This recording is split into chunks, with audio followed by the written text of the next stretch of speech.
On a Sunday morning in our Eastlake kitchen, she expressed to me, while still clad in her yoga attire from the previous night at his place, "Eli, if you can't accept my time with Damon, perhaps we aren't suitable for each other." I paused, gazing at her a long while. She wore an expression meant to make me feel like the irrational one, as though I was the possessive husband in need of control, and she was the understanding, evolved partner enduring my insecurity. "You're correct," I replied. Her eyes blinked, a response different from what she'd anticipated. "I mean it," I said. "You are absolutely right." Then I made the call that altered everything.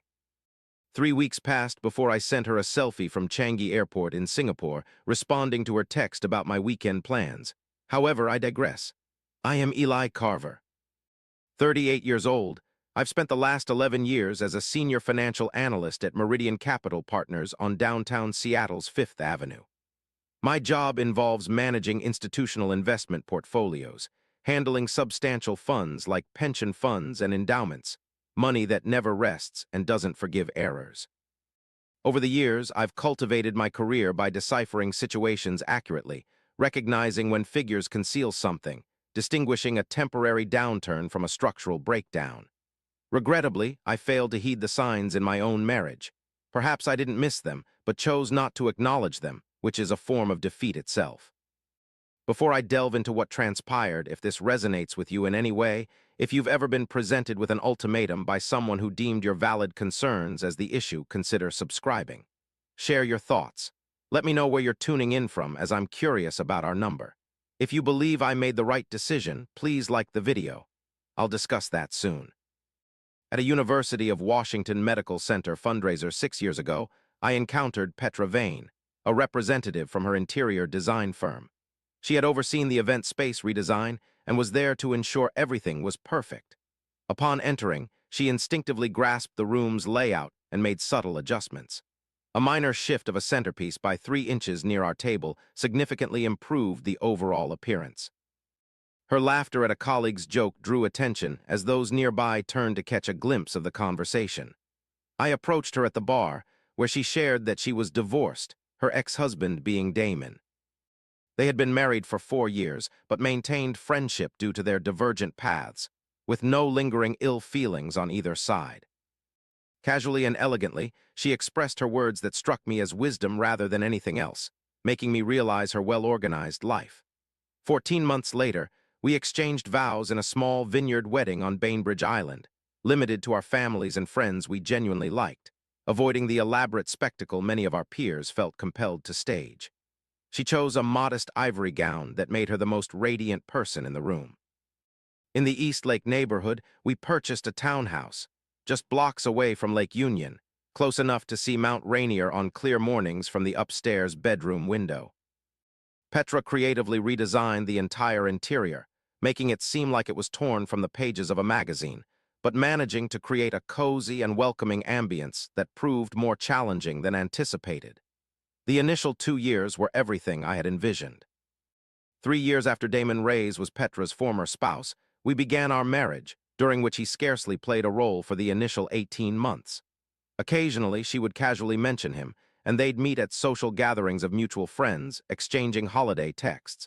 Her handling of the situation was mature, and I acknowledged it. It is crucial to clarify this point because it is significant. Jealousy has never been a characteristic of mine.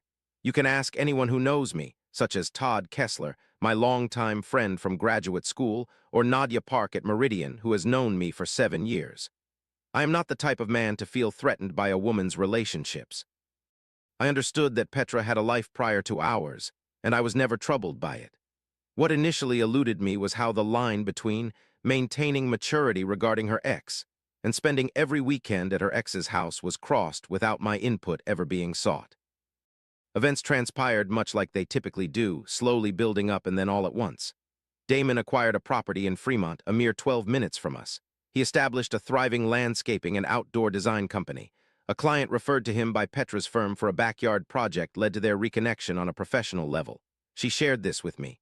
"What a small world," I remarked. "Given that we're both in the design sphere, it's not too surprising," she replied.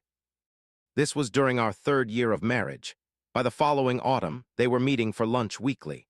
By winter, she started visiting his place on Saturdays to observe his garden renovations, as he valued her professional opinion. By the next spring, their weekend meetings had become a regular occurrence. I observed all of it. However, I remained silent not because I was planning something, but because each time I considered raising a concern, I heard my potential intention in her ears: jealous husband, controlling behavior, lack of trust in his wife. I didn't aspire to become that man, having witnessed my parents' marriage deteriorate due to a similar dynamic. I vowed to myself that I would handle things differently. Thus, I remained silent as the distance between us grew week by week. The first attempt at dialogue was in November.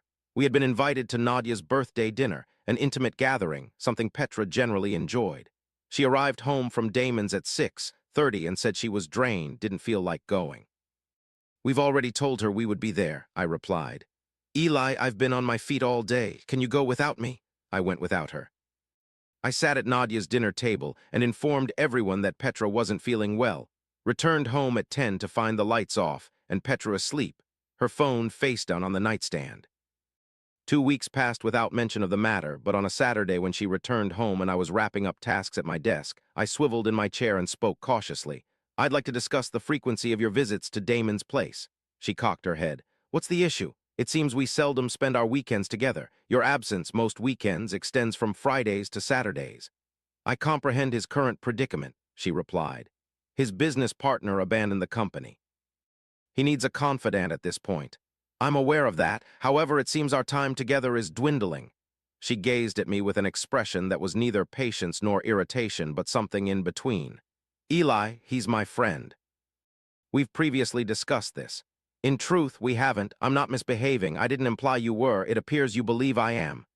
Thus, the conversation shifted from my concern to her defense.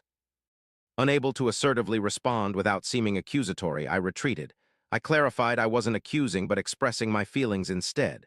She vowed to be more attentive, yet didn't follow through.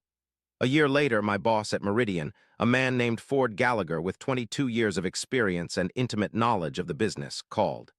"An opportunity in Singapore presents itself," Ford stated. Meridian was expanding its Asia-Pacific operations, seeking someone to lead the new regional analysis team from the Singapore office on a 3-year commitment, with a potential review afterward. I had been on Ford's radar for such a move for some time. He recognized my capabilities. "What's the compensation package?" I inquired. He disclosed the amount. It was a figure that shifted my perception of achievable outcomes. "I require some time," I replied. After being informed about a week-long opportunity, I shared this news with Petra over dinner. She listened attentively as I outlined the details: the offer, the position, the location, the benefits. Upon finishing, she paused and stated, "Singapore." She explained that her entire career was based in Seattle, and moving there would disrupt everything she had built. She didn't want us to make any immediate decisions, but wanted me to be aware of this potential move. She nodded in agreement. When asked if she was genuinely contemplating it, I confirmed that the opportunity was substantial enough for my serious consideration. Petra remained quiet during the rest of dinner. Later that night, she expressed her preference to stay in Seattle, valuing our life there and not wanting to risk uprooting everything for an unpredictable 3-year adventure overseas. The following morning, I informed Ford I would be turning down the offer, stating, "Family comes first." He acknowledged his comprehension, mentioned the door would only partially shut close. If situations evolved, I should communicate. I believed I had made a concession for my marriage. I didn't then realize that the concession wouldn't be appreciated or returned. I didn't then grasp that I had declined a vital career opportunity for a woman who was spending our weekends with her former spouse and attributing my discomfort to personality flaws. The aspect of working in financial analysis is that you eventually cease to be amazed by how long individuals can sustain a narrative that isn't successful. Companies do this, markets do this, marriages do this. By spring, our dialogues had become brief. Not hostile, simply condensed, as we both learned which subjects were secure and confined ourselves within those boundaries. We shared dinners 4 or 5 times a week. We were bodily present. We inquired about each other's days. Under our daily interactions, there was an undercurrent of controlled detachment instead of genuine intimacy. I recall being seated opposite her at a beloved restaurant on Capitol Hill, a quaint Italian eatery on Pine Street where we had our first significant date, and recognizing that I was feigning comfort. I was putting up the act of enjoying a casual dinner with my spouse. And as I gazed at her, I wondered, is she also pretending? I chose not to inquire. Instead, I requested another glass of Barolo and discussed something innocuous. The conversation that marked our end occurred on a Sunday morning in April. Petra had been at Damon's the day before, a Saturday that I had mentally designated for us. We had casually discussed visiting the Olympic Sculpture Park in the morning, followed by an afternoon trip to Snoqualmie Falls. She had brought it up on Thursday. By Saturday morning, she informed me that Damon required assistance selecting furniture for his new living room, aiming to return by 3 p.m. She arrived home at 7:15 p.m. I was engrossed in a book and didn't respond when she entered. I heard her moving around the kitchen, opening and closing the refrigerator and standing in the doorway of the living room. "You seem upset," she commented. "I'm reading." "You're being quiet." I set down my book. "The Snoqualmie Falls matter. You said you'd come back by 3. Damon had more questions than anticipated, which prolonged the conversation. "Petra, I declined Singapore for this marriage." Her expression changed slightly. "Don't bring up Singapore as a point of contention every time we argue. I'm not using it as a weapon. I'm reminding you that I made a considerable sacrifice for this relationship, and it seems like it has been completely disregarded by you. I didn't ask you to decline Singapore. I didn't realize you felt so overlooked in our relationship. You mentioned your intention to remain in Seattle. I expressed what I desired, and you chose the decision. I gazed at you, noticing a deliberate tone in your words, as if you had been preparing to express that sentiment for some time. "I want clarity," I said. "Concerning Dame and us, I desire understanding of our current situation. What are we doing here? What does this imply? It feels like I'm sharing a living space with a roommate in our marriage, and I need to know if you feel the same or if it's only me." She folded her arms. Her face hardened, a familiar expression when she reached a decision and was arranging her words. "Eli," she said, "Damon is my friend. He was part of my life before you, and he will continue to be so. If you can't accept me spending time with my former spouse, perhaps we are not compatible." After hearing it, I processed it for precisely 3 seconds. "You're correct," I replied. She seemed surprised. "What?" "Indeed, you are right. I value your straightforwardness." Later, I ventured upstairs and perched on my bed's edge for roughly 20 minutes. It wasn't exactly anger, but rather an emotion akin to when a puzzle finally falls into place, when the solution is crystal clear and you stop trying to manipulate it. Then I dialed Ford Gallagher's number. He picked up after 2 rings. "Ford," I said, "is the Singapore role still vacant?" A brief silence followed. "Eli, I understand I was selected before, but situations have shifted. If it's still open, I'd like to be reconsidered." A lengthier pause ensued.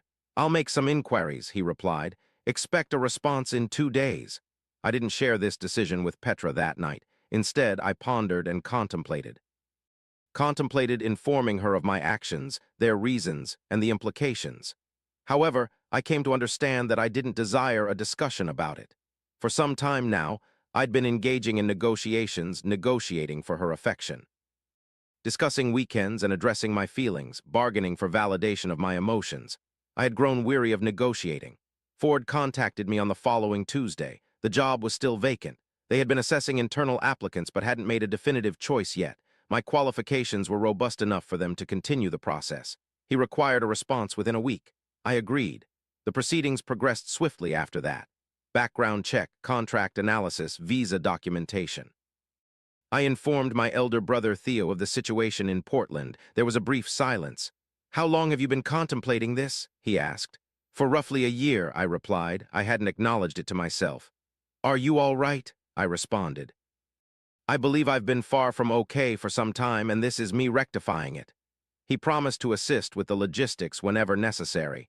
That was Theo. He didn't offer opinions or dictate emotions. Inquired about needing assistance sincerely, and I engaged the services of divorce attorney Carol Ashworth, situated on 2nd Avenue downtown. Recommended by a colleague who had experienced a separation 2 years prior, she was straightforward and efficient, avoiding unnecessary sympathy. During our initial consultation, she stated, "Washington is a community property state." Elaborating on the length of the marriage and the assets at play, she outlined what I should anticipate. I paid close attention and jotted down notes. Inquiring about the timeline, she replied that it could progress swiftly if both parties collaborate, but ultimately depends on my wife's response. I informed Petra about it on a Thursday evening in our kitchen, and she responded, "Sit down. I need to tell you something." You seem to have noticed something in my expression as she became motionless. Last Sunday night, I called Ford Gallagher, I disclosed. I accepted the Singapore job offer and took it. An attorney and I have spoken as well. Her gaze remained fixed on me. Legal documents will be served to you this week. I didn't want that to catch you off guard. She uttered my name faintly. You said if I couldn't handle your relationship with Damon, perhaps we weren't meant for each other. This week I've reflected on it a lot, and I believe you were correct. I responded. I didn't mean it in that manner. I understand, but over the past days I've come to realize my words might have been more genuine than intended. You plan to depart the country? She inquired. You're merely leaving? My departure is scheduled in 6 weeks. She rose from her seat, then sat down again with her hands lying flat on the table like people do when trying to steady something. Eli, I love you. I glanced at her. I am aware of your feelings. Doesn't seem like love is the issue here. Then what's the issue? We desire different things, I stated. You admitted that yourself last Sunday morning. I was aggravated. People often say true things when they're upset. That's partly why they're upset. She began to cry, and in this instance, I want to be truthful about my emotions at the moment, as it would be simpler to claim I felt indifferent, victorious, or triumphant. However, none of those were accurate. What I experienced was a profound sadness. A sadness stemming from observing something that had the potential to thrive, only to realize it wouldn't endure. I didn't console her. I didn't know how to do so truthfully without making promises I couldn't keep. I prepared dinner since we both needed nourishment. We ate at the table and barely spoke. Following that, I went up to the bedroom while she remained on the couch. I'm unsure how long she stayed there. The ensuing weeks represented the unraveling of 6 years' worth of logistics. Our Eastlake townhouse was at stake, requiring a decision between selling it or one of us buying out the other's share as we jointly owned it. We had acquired it together, and our equity was shared equally.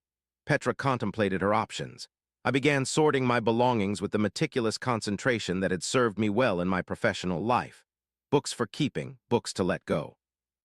Art belonging to her, art belonging to me, shared art needing compromise. My friend Todd dropped by one weekend and aided in packing boxes into a storage unit I rented near South Lake Union. We labored mostly in quiet solitude as friends who know each other well enough not to clutter the silence with small talk. At one point, Todd asked, "Do you have any regrets?" After a moment's thought, I responded honestly, "Regret leaving, number regret about the nature of our marriage, yes." "Did Petra overstep with him?" I pondered. "I can't say for certain." Petra and I discussed something with her sister Vera in Bellevue, who initiated contact. Vera mentioned that she admired Petra for being direct, unlike her at times, and asked if they could talk. They met for coffee by the East Side Rail Station's vicinity. Vera was distressed, stating, "I can't believe you went from nothing to Singapore in just a week." I corrected her, explaining it had been a year of enduring the same weekly struggles. Vera seemed unsure about why I didn't share how difficult things were with her. However, I had shared my struggles in November and again in February. In March, I expressed my feelings in our household kitchen, and each time she countered by claiming I was being unreasonable. Vera didn't dispute this. Instead, she considered it for a moment. "What are you trying to make her comprehend?" she inquired. "I want her to grasp that the ultimatum she presented me last Sunday was our most truthful exchange in months," I replied. She delivered it as a threat, but it was essentially a clarification. She was expressing what her priorities were. For once, I finally believed her. After this, Vera returned to Bellevue, while I drove back to an apartment that felt less like home by the day. 6 days before my flight, Petra approached me with a conversation I hadn't anticipated. She'd been spending nights at her sister's place and nights at the townhouse. We had been sharing the same space with the intricate dance steps of 2 people, avoiding causing further harm than what was already incurred. She took a seat opposite me at the kitchen table and stated, "I broke things off with Damon." I examined her. "After all, we weren't," she interjected. "It wasn't as you perceived. I ended the relationship completely. I blocked him from all platforms. I informed him he was no longer welcome in my life because he had jeopardized my marriage. I didn't know what she wanted me to do with that information." I had watched a pattern unfold for an entire year, one with a distinct shape and trajectory. The fact that it ended 6 days before my trip didn't alter the form it had taken. "Petra," I said, "I trust you, and I also believe that you failed to grasp the gravity of the situation until I took action that couldn't be reversed." "What does this imply?" "It means that whenever I attempted to express that this was damaging our marriage, you told me it was my issue. The only language that effectively conveyed the significance was by my departure. She remained silent. That isn't a solid base, I said. That's not how partners are supposed to function. She stated people can adapt. I replied, they indeed can. I wished, I hope you will. Once more she wept. This time I remained silent, simply offering my presence, the last genuine thing I could offer her. The eve before my departure, I was at Todd's in Queen Anne. We shared a couple of beers on his rooftop, gazing at the Elliott Bay lights dimming as midnight drew near. The Space Needle twinkled to the south as it often does, an iconic Seattle sight that forever defines what one pictures when thinking about Seattle. Todd inquired, "Do you feel prepared?" I admitted, "I've never been to Singapore before. I'm unsure what ready feels like." I was contemplating the townhouse in Eastlake that would be sold by the time I returned. The mountain vista from the upstairs window, a sight I might never witness again. For approximately 6 years, we constructed a joint endeavor, and the profound sorrow of witnessing it fail to meet our requirements. Yes, I acknowledged, I'm prepared. We remained on the rooftop until close to 1 in the morning. He escorted me to a hotel near the airport, located around 30 minutes south of the city via I-5. SeaTac is situated in Federal Way. He mentioned visiting once I was settled, and I promised to hold him to that. By 1:30 in the morning, I was alone in my hotel room. My flight was scheduled for 10:15. As I lay on my back staring at the ceiling when one is not tired enough to sleep yet too tired to accomplish anything meaningful, I pondered the 11 years that had passed since taking up employment at Meridian, and how much a person's life could amass during that period without realizing the gradual accumulation. I wasn't as sad as I'd anticipated. Instead, I felt more prepared. At 9:47 the following morning, Petra sent a message. "Have you planned your weekend? I'm already past security, waiting at the boarding gate for my Singapore Airlines flight to Tokyo Narita and further to Changi Airport, known for its efficiency among frequent travelers." I snapped a selfie, clear and clean, with the airport sign in the background, and sent it without any caption. She called back almost instantly. I had left it on voicemail. Her text read, "Are you actually on a plane?" I replied, "Boarding will start soon." A moment of silence, then, "Eli, please." I tucked my phone into my bag. Group 2 was being called for boarding, and I joined the line with others. A man in front spoke on his phone in Mandarin, while a family behind me was managing their children and luggage with the controlled chaos typical of parents who had done this before. The queue advanced, and so did I. Singapore is 17 hours ahead of Seattle. Upon touching down at Changi Airport, I found myself on a flight that remarkably combined length and manageability, it being early morning locally. The first impression I got of the place was its unique light, unlike the Pacific Northwest's, warmer and more pronounced, as if the sun had made a deliberate choice. My workplace in Singapore, Meridian, was stationed in Marina Bay, a dazzling agglomeration of towers striving to be among the world's most impressive financial hubs. My local contact was Suki Tan, a Singaporean analyst who had been with the Asia-Pacific team for 4 years and was well-versed in the region's workings. "You require 48 hours to adapt to the time difference," she informed me pragmatically upon our meeting. "Do not resist it. Eat, sleep when possible, soak up some sun during daylight hours. By the 3rd day, you'll feel more like yourself." Indeed, by the 3rd day, I felt somewhat closer to my usual self. After the initial 7 days, I experienced a sensation seldom felt in recent times, being fully present. There was no lingering echo of a disintegrating marriage in the recesses of my mind. Instead, the challenging nature of my work served as an unexpected relief. New territories, novel patterns, and fresh problems to conquer kept me occupied. My dwelling resided in Tanjung Pagar, a vibrant neighborhood situated south of the city core, radiating a unique energy birthed by self-reinvention. Historic shophouses stood beside contemporary skyscrapers, hawker centers nestled under apartment complexes, all symbolizing the rich layering of a city with ambitions that stretched far and wide.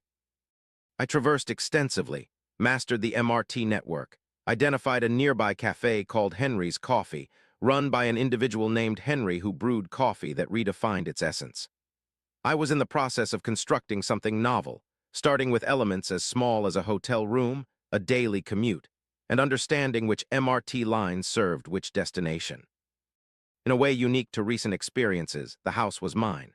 Carol Ashworth managed the divorce proceedings in Seattle, with Petra cooperating willingly. As I had always observed, she was essentially a good person when not on the defensive, We evenly distributed what needed to be divided. The townhouse sold within 3 weeks at a mutually satisfactory price. Seattle real estate often moves swiftly for suitable properties. During the process, Petra sent me an email, formal and brief. It read, "I comprehend now my actions and inactions. I apologize. I wish Singapore fulfills your expectations." After reading it several times, I replied, "Look after yourself, Petra. I hope things improve for you." And I truly meant it. This sentiment, that one can genuinely wish well for someone who caused pain when enough time has passed and the hurt is no longer dominant, sometimes surprises others. She was not a villain. She was an individual who erred and couldn't perceive it from within her own perspective. This is a common human flaw, not a monstrous one. Apparently, Damon Reyes, the man she had given up her marriage for, wasn't the great friend she believed him to be. I learned this rumor, which links all cities together, with Damon reportedly starting a new relationship just weeks after Petra ended things. Whether this implies anything or nothing, I cannot say. It's not pertinent information. I have resided in Singapore for 14 months now. The Asia-Pacific team has expanded under my leadership, boasting 7 analysts and managing a portfolio that once seemed abstract from the Meridian Seattle office, where I declined this position. I am familiar with the districts of this city as intimately as I know Seattle. Not flawlessly, but personally.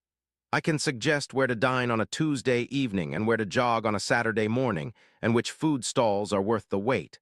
I have made friends here. In my team, Suki, one of the most insightful individuals I've collaborated with, is a British expatriate named Gareth, who specializes in shipping and holds strong views on various topics. A group of other expats, having moved intentionally to a foreign land, were also part of our circle. Todd dropped by during the 4th month, and we spent a weekend exploring the local hawker centers while debating whether Singapore was an enigma of successful governance or a test case for authoritarianism with exceptional infrastructure. Both perspectives may hold some truth. For the initial few months, my father called weekly, expressing concerns typical of fathers uncertain about unconventional decisions. However, by the 5th month, his worry turned into curiosity regarding my work, indicating his acceptance. Thea arrived in the 8th month. He stood within my Tanjung Pagar apartment, gazing out the window at the skyline, and remarked, "You appear authentic." I questioned, "How did I seem before?" His response mirrored an inner monologue justifying something's acceptance. In truth, I had no answer for him. It was true. There exists another narrative where I am the protagonist and Petra is the antagonist. That version might have been more straightforward and pleasing, perhaps. Yet that's not the tale this is. The reality leans closer to this. I remained silent for too long regarding matters of importance. I declined Singapore initially, believing self-denial equaled love, but it does not. It's a debt that fosters resentment. I waited for Petra to understand my needs rather than expressing directly that I needed them. And when she failed to grasp it, I misconstrued her ignorance as rejection instead of the breakdown in communication that it truly was. For a year, our inability to meet each other's needs in distinct ways had eroded our relationship. The disparity lay in her failings being more evident due to their connection with a person named Damon and an address in Fremont. My lesson, the one that ended my marriage in a townhouse overlooking Lake Union, was that it's crucial to be truthful about your requirements before they run out. The malaise that seeped into our union didn't materialize overnight. It crept in through countless small instances where I said I'm fine, rather than expressing I'm not okay, and this is what I require. By the time she suggested we might not be compatible, she was correct. Not primarily because of Damon, but because of the insights his situation had provided about our lack of effective communication. The airport selfie was trivial. I acknowledged that. In the chain of occurrences, that single trivial act was my only concession, and I won't offer an apology as I believe I deserved such a moment. She inquired about my weekend plans via text. I responded truthfully. Our conversation ended there. Every Saturday morning, I jog along Marina Bay's waterfront. As the sun rises over the Straits of Johor, it bathes the super trees and gardens by the bay in a dreamlike glow for a brief period, making Singapore appear as if it sprang from someone's imagination. At times, I reminisce about Seattle. The unique sound of its rain, softer and more persistent. The aroma that fills Pike Place Market on Saturdays when the fish vendors call to each other across their stalls. The view of a mountain from a window I no longer use. I do not pine for my marriage. This realization occasionally startles me, but it holds true. I mourn what I envisioned my marriage to be rather than the reality. Two distinct entities require careful discernment before understanding. I have no regret whatsoever in justifying my emotions, demonstrating composure in challenging circumstances, being instructed that the rational choice was irrational. At 38, I oversee a team in one of the world's fastest-moving financial markets and enjoy undisturbed sleep. Certain sacrifices entail loss. Other sacrifices bestow self-possession. I declined Singapore initially for a woman who spent her weekends with her former spouse. She made it clear that wasn't negotiable, and I trusted her word. I subsequently reconsidered my decision and accepted the offer from Singapore again. It was my wisest choice yet. The aspect of Eli's narrative that resonated deeply wasn't the selfie or the ultimatum. It was when he mentioned passing up Singapore the first time, believing self-denial equaled love. That one line encapsulates the essence of the story. Many of us are currently making sacrifices, giving up things valuable to us while remaining silent about hurts we endure, disguising it as love when in truth it's merely fear masked as loyalty. Eli didn't depart from Petra due to a lack of affection. He departed because he ceased neglecting himself. I believe this realization is worth pondering. Share your thoughts below. Are you familiar with making an unnoticed sacrifice? And if this resonates with you, subscribe, as the upcoming narrative packs a similar punch.